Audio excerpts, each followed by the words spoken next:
Hi, welcome to Transparent Academy. I am Rajeev Ramanath, your SFM faculty, and in this video, we are going to cover the whole chapter of securitization from the strategic financial management paper in your CA Final. Let me tell you, this is a very important chapter because in all the previous attempts, questions have come for 8 marks regularly from this chapter. This makes this chapter a very important chapter. Before we go further, let me tell you what are the contents of this video. 1. We will learn how securitization works. 2. We will learn who are the participants in the securitization process. 3. We will learn what are the pros and cons of securitization. 4. We will learn what are the different types of securities that we will issue in securitization. Last but very important, in the end of the video, we will be discussing all the questions which were asked in the previous exams and in the RTPs from this chapter. If you like this video, please subscribe to our channel and press the bell icon if you want to get notified for new videos that we are uploading. So, let's get started. You would have noticed recently there are so many news items talking about companies in financial difficulties. So, what will a company in financial difficulty do to overcome their constraint? First option they have is borrow money. But this borrowing has a flip side. When you borrow money, the company's debt equity ratio will get affected. You all know that. When the debt equity ratio is getting affected, the investor's confidence will go down. The credit rating of the company will also go down. Many companies do not want this to happen. So what other option do they have? They will go for something called as securitization. Securitization means converting illiquid assets to tradable securities for the purpose of raising funds. I repeat, securitization means converting illiquid assets to tradable securities for the purpose of raising funds. Let me take the example of a bank to explain the process of securitization for you. All of you know banks are in the business of lending money. One of the popular products that bank will have is housing loans. In our example, our bank has already disbursed 100 crores of housing loan to various borrowers. This housing loan is an asset for the bank. The borrowers will be repaying the principal and the interest over a period of say 10 to 15 years. Which means this asset does not yield cash immediately. In other words, this asset is an illiquid asset. Let us assume that the bank is in urgent need of funds. What can they do? They don't want to borrow. I will tell you how, with the help of securitization, the bank can mobilize the funds. Now, the bank, which has 100 crore worth of assets which are illiquid, they will transfer that to a new entity. That entity is called as Special Purpose Vehicle. It is also called as SPV. This Special Purpose Vehicle is usually formed as a trust or a society. Why do we call it as a Special Purpose Vehicle? Because this entity is formed with the only objective of managing the securitization process. They don't do anything else. That is why we call them as Special Purpose Vehicle. Now, we have transferred the assets to the Special Purpose Vehicle. Now, what will the SPV do? They will hire a rating agency. There are a lot of rating agencies in India like ICRA, Fitch, CRISIL, etc. who will be hired by the SPV, and they will come and evaluate the quality of the assets transferred to the SPV. At the end, they will issue a rating. Based on this rating and on the security of the assets, the SPV will issue securitized investments. The investors in the market will subscribe to this investment and give money to the SPV. The SPV in turn will transfer the money back to the bank. Now, if you noticed, without borrowing, bank was able to mobilize the money that it needed. But the story doesn't end there. Now the bank has some more responsibilities. What will the bank do? Over the years, as and when it is due, the bank has to collect the dues from the borrowers and transfer that money to the special purpose vehicle. The SPV instead will distribute this money to the investors on a proportionate basis. The investors are getting whatever is collected from the borrowers, which means it includes their own principal of 100 crores plus additionally the interest that the money has earned. That is the return for the borrower. This entire process is called as securitization.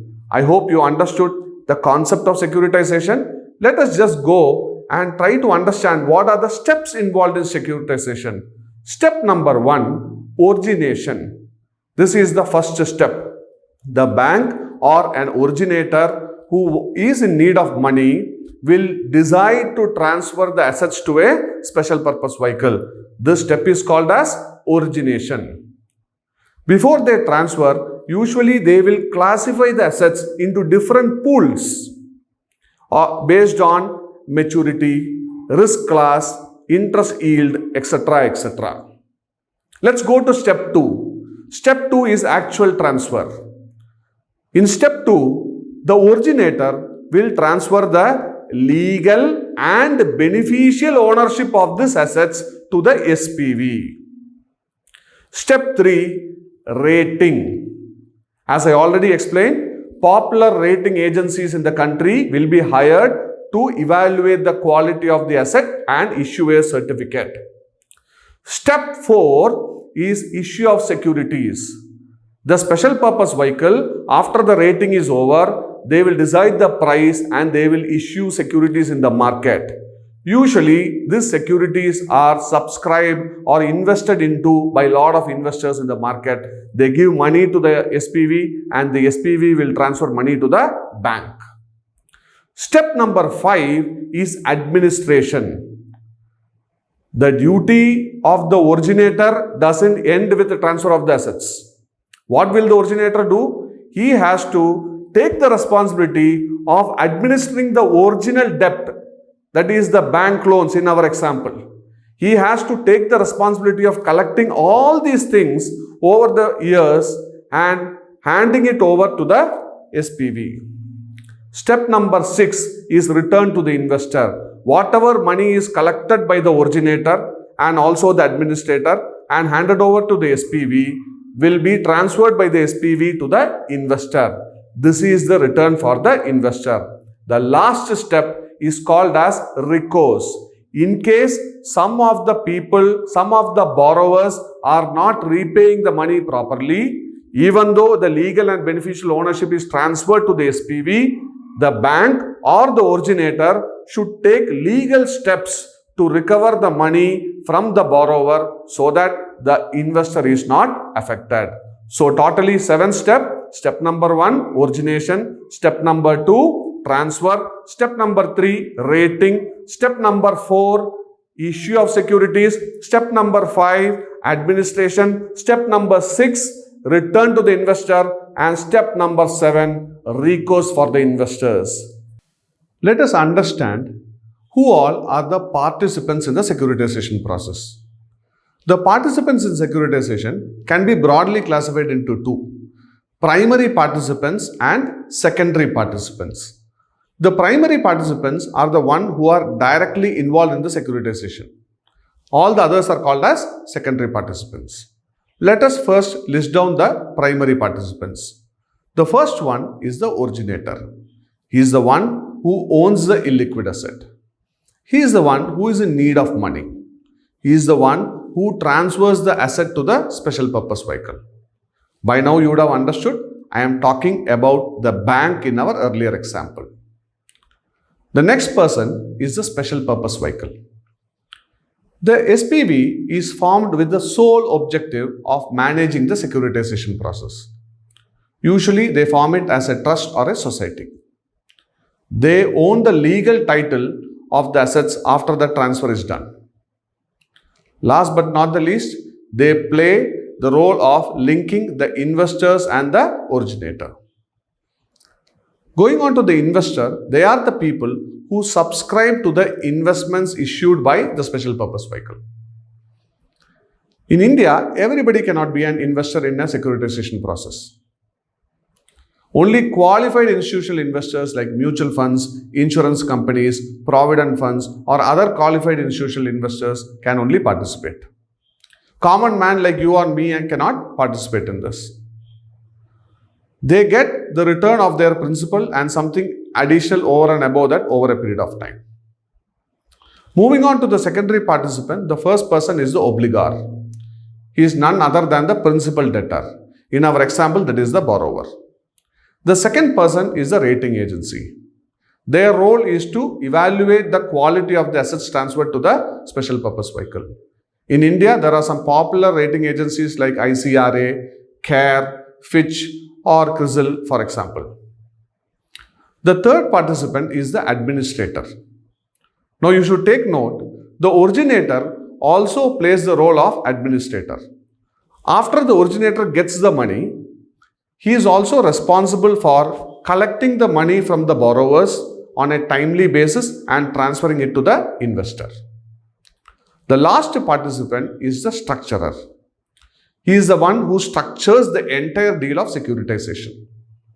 He identifies people who are in need of money. He identifies people who are ready to invest.